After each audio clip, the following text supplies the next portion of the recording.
Hey all, welcome to ShareTrack. This is Raj here. Friends, when it comes to weekends, we don't have any latest news on our genomic companies. And I am thinking that maybe when I get inspiration, I could put some foundational videos that could be of help at any point of time for most of our genomic investors. That's why yesterday I had a video on the FDA approval cycle.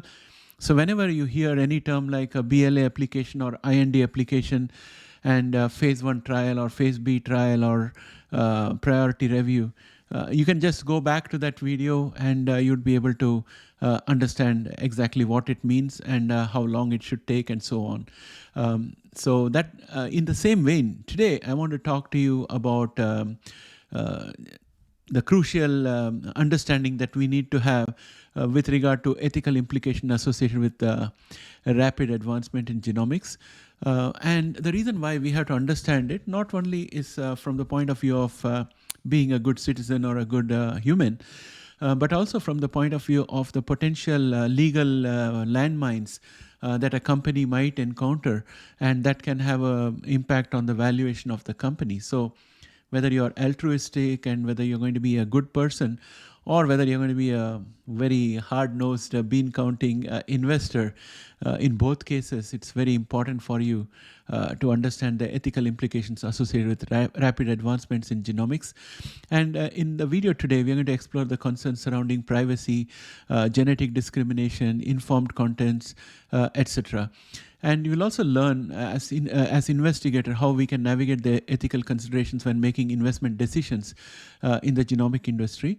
I think this video will also help you gain valuable insights into responsible practices with regard to data protection, equity, and research ethics. So join me as I dig into the ethical dimensions of genomic advancements and the role investors can play in shaping an ethically conscious landscape, not only from an altruistic perspective, but also from a point of view of self-preservation, because failing in any of these areas is most likely to lead to some legal landmines which could cost a lot of money and impact on the valuation of the company that we invest in. So that said, let's get started.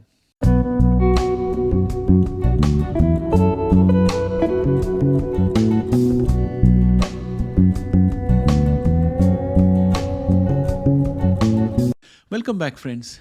The rapid advancements in genomics have brought about immense potential for scientific discoveries, medical breakthroughs, and investment opportunities. We as a community are more focused on the investment opportunities, and we also have a sizable group of subscribers who are focused on HIV therapies from a patient perspective. So those two angles are generally covered in this channel. However, the intersection of genomics and investment raises ethical considerations that cannot be ignored. As investors navigate through the genomic landscape, it's crucial to understand and address the ethical implications associated with these advancements. This essay aims to explore the ethical considerations surrounding genomics and provide guidance on how investors can navigate these considerations while making investment decisions. Ethical implications of genomic advancements, the way I would talk about it is in terms of various sections. The first one I would talk about, the first section I would talk about is privacy and genetic information. Genomic advancements have led to an explosion of genetic data. The storage, sharing, and use of this data raise concerns about privacy and the potential for misuse. Investors must consider how companies handle and protect genetic information to ensure the privacy and consent of individuals. Here are a couple of points regarding the concerns raised by storage, sharing, and use of genomic data. The first is data breaches and unauthorized access. Genomic data, being highly sensitive and personal, is prone to data breaches and unauthorized access because many hackers and others are after that information. As genomic information is stored and shared across various platforms and databases, there is an increased risk of hackers or malicious actors gaining access to this valuable data. We have already seen hackers locking out people and putting ransomware into their machines, and then taking money to release the data of hospitals and power plants and so on. So the same risk also rests in this area as well. And breaches can lead to privacy violations, identity theft, and potential misuse of the information. So that's a very, very important aspect that we have to look at. And then again, we have the other aspect of any of these companies, third-party sharing and commercialization. Genomic data is often collected by companies, research institutions, or healthcare providers. There is a concern that these entities may share or sell the data to third parties without individuals' explicit consent or knowledge. This raises ethical questions about the commercialization of personal genetic information and the potential exploitation of individuals' genomic data for profit-driven business purposes. So I would also give you another example. As consumers, like when, at least in Toronto, this is what happens. You bought something from a store and you want to return it to them. There's a very good return policy out here. The consumer is protected very well from that perspective, but they need you to fill up a form in which you have to put your phone number and provide details. We don't know how the companies manage that particular data. It is true that the credit card company needs that information, but how does the mom and pop store save that data? Or how does that small retail chain store that data, where their key competency is not database management, their key competency is selling, merchandising, and those kind of activities. So there are a lot of data breaches from those places. And the same thing is likely to happen in case of genomic industry as well, especially in companies that are going to deal with a whole lot of consumer data, especially personal data that is related to genetic testing for a particular syndrome or anything, or genetic testing for the sake of filling the dots in a family tree. Those kind of things can be very, very sensitive and can be misused. Again, if you go on to the next level of this, genetic profiling and discrimination is the next concern. Genomic data can reveal detailed information about an individual's health condition, predispositions, and traits. In fact, there are genetic tests that can tell you what are your predisposition, and there are some families where they are predisposed to intestinal cancer, and some families have predisposition to breast cancer. Those kind of information can be used to create genetic profiles that may be used for discriminatory purpose, such as denying employment, insurance coverage, or educational opportunities. The potential for genetic discrimination based on genomic data raises significant ethical concerns. Lack of clear ownership and control, determining who controls the genomic data, can be very complex. In some cases, individuals may consent to provide their genetic information for research or diagnostic purposes, but may not have full control over how the data is used or shared afterwards. This lack of clarity regarding ownership and control raises concerns about individuals' autonomy and their ability to make informed decisions about their own genetic data, which is so personal to them. The other aspect we need to think about is re-identification and de-anonymization. Even when efforts are made to mask the identity and anonymize genetic data in order for putting it into a massive database to look for patterns and trends and other things as part of genuine legitimate research to meet a particular objective, there is still a risk of re-identification as technology advances. As technology advances, it becomes increasingly feasible to re-identify individuals by combining genomic data with other publicly available information.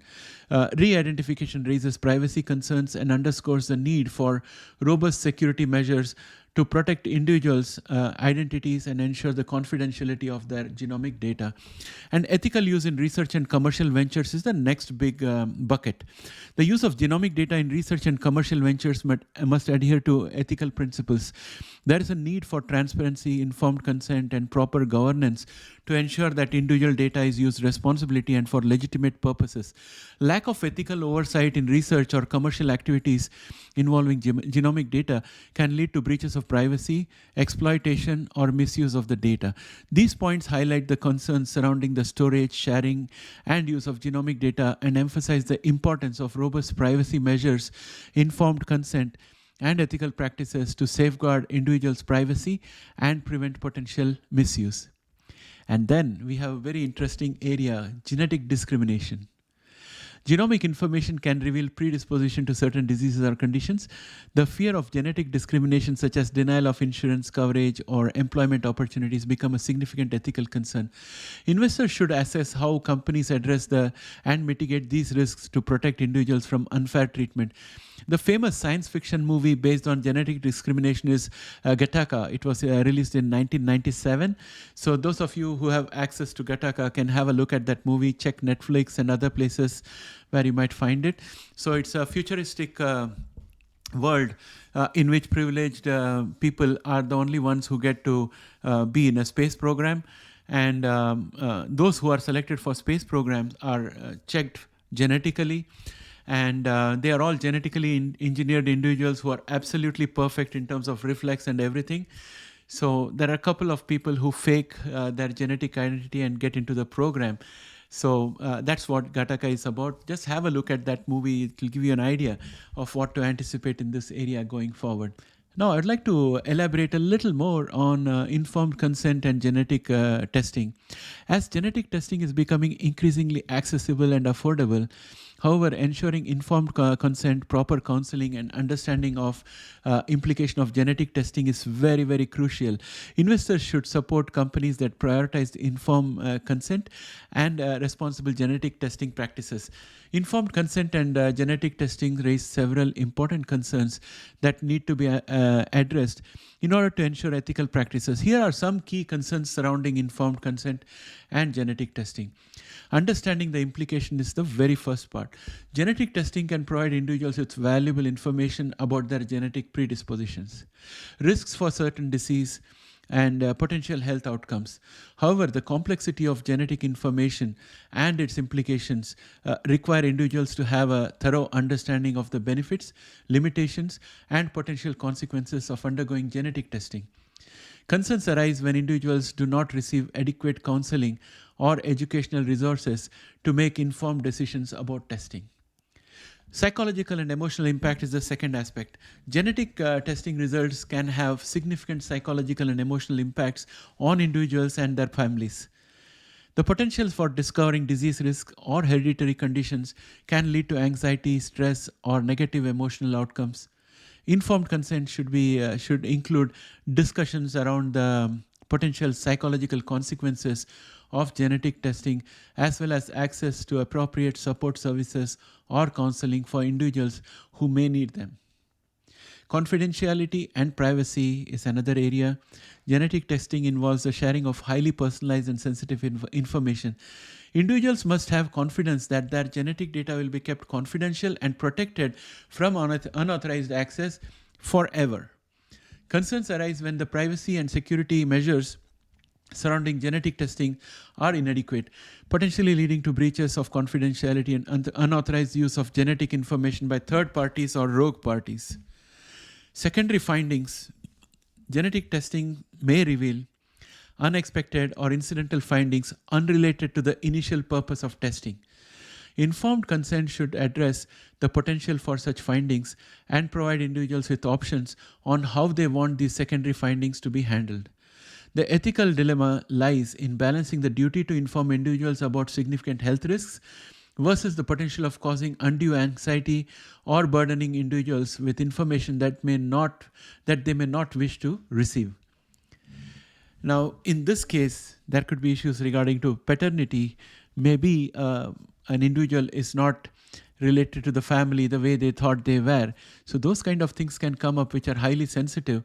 And the question is, do you give that information to the individual or not? So there's a lot of scope out here for things to go awry. And as a result, the company may end up triggering a legal landmine.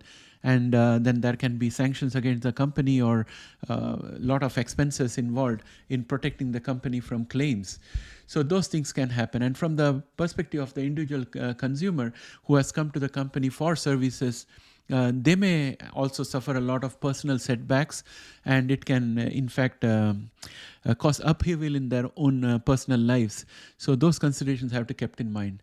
Then we come to the question of access and equity. Genetic testing should be accessible to all individuals regardless of their socioeconomic background or geographic location. Concerns arise when barriers such as cost, availability, or limited access to genetic counseling prevents certain individuals or communities from benefiting from the services of genetic testing. Efforts should be made to ensure equitable access to genetic testing services, along with educational resources to support informed decision making. So the main theme is that as our technology advances, we need to build in all the protections needed to take care of the individual who uses the service.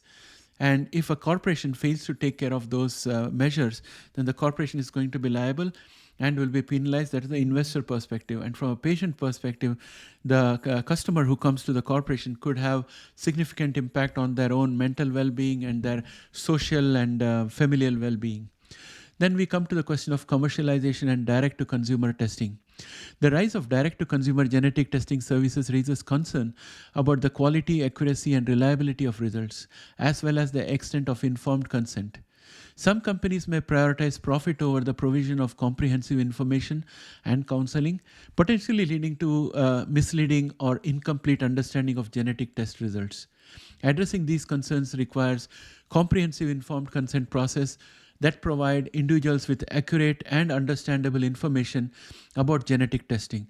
Genetic counseling, privacy safeguards, and support services should be integrated into the testing process to ensure individuals can make informed decisions and navigate the potential implications of genetic testing in an ethically responsible manner. Because your patients can be ranging from highly educated and highly perceptive individuals all the way to people who are just about literate or maybe even illiterate. You can't deny them the services, but at the same time, there has to be facilities available to make them understand the implication of the test results and how it impacts their life and the future. Equity and access is another area.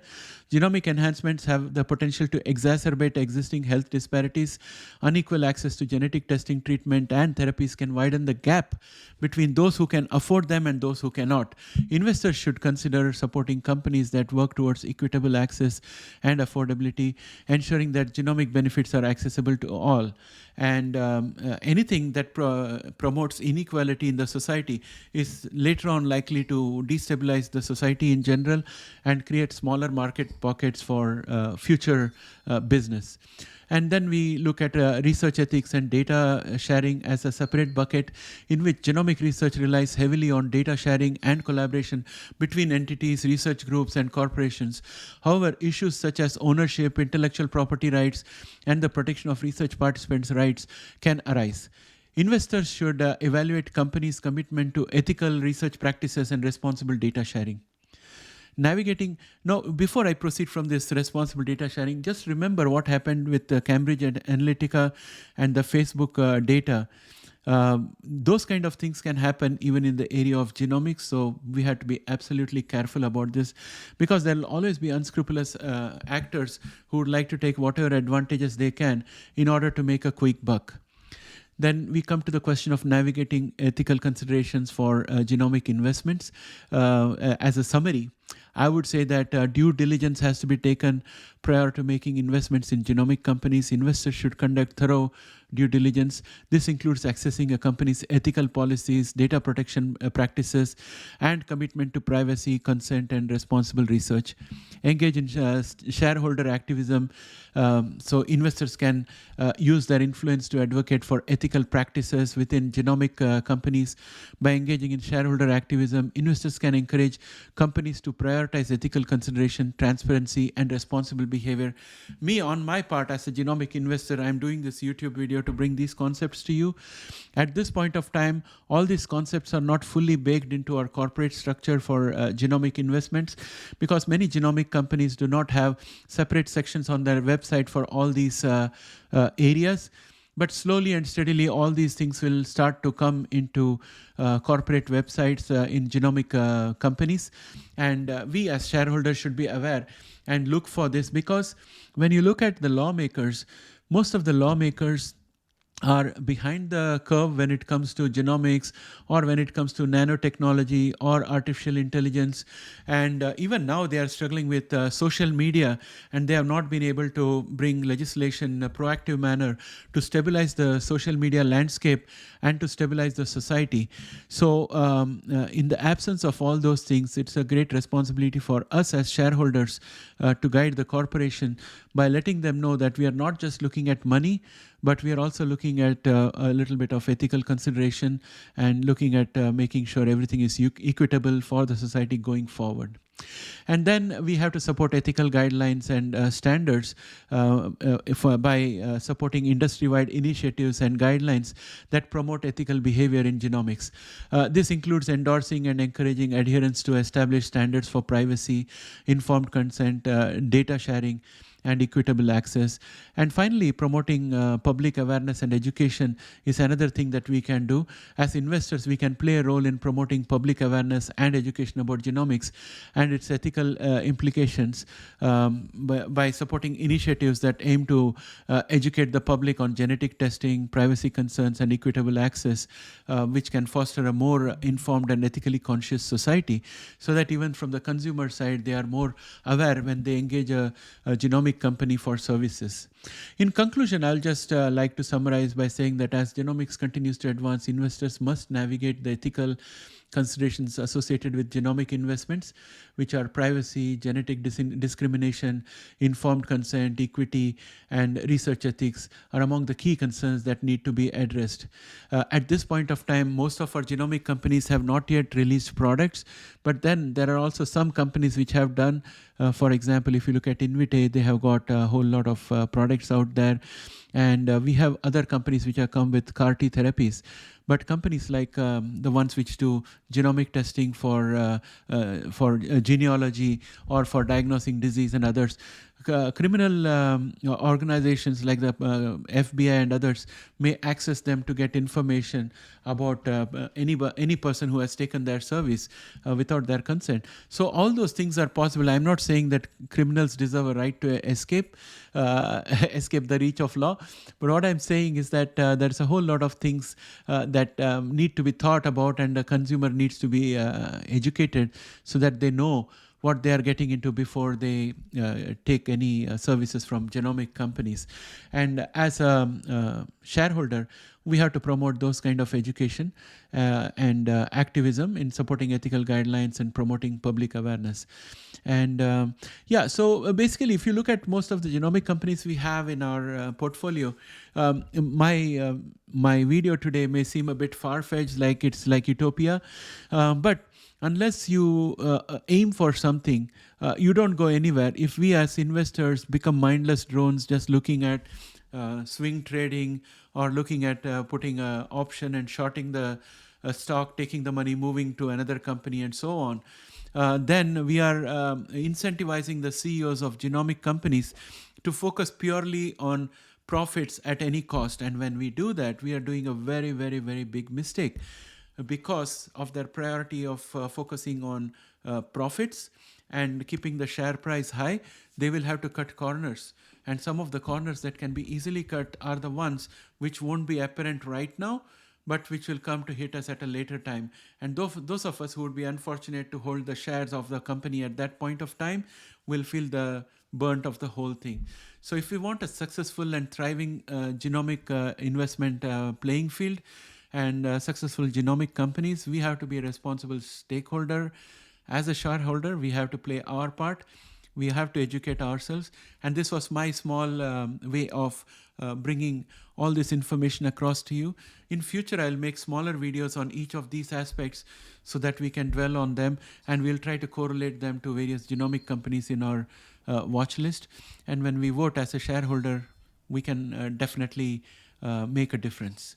So with that, my friends, I would like to bring this video to an end. I hope you like this, and I'll catch up with you again on Monday. Bye for now.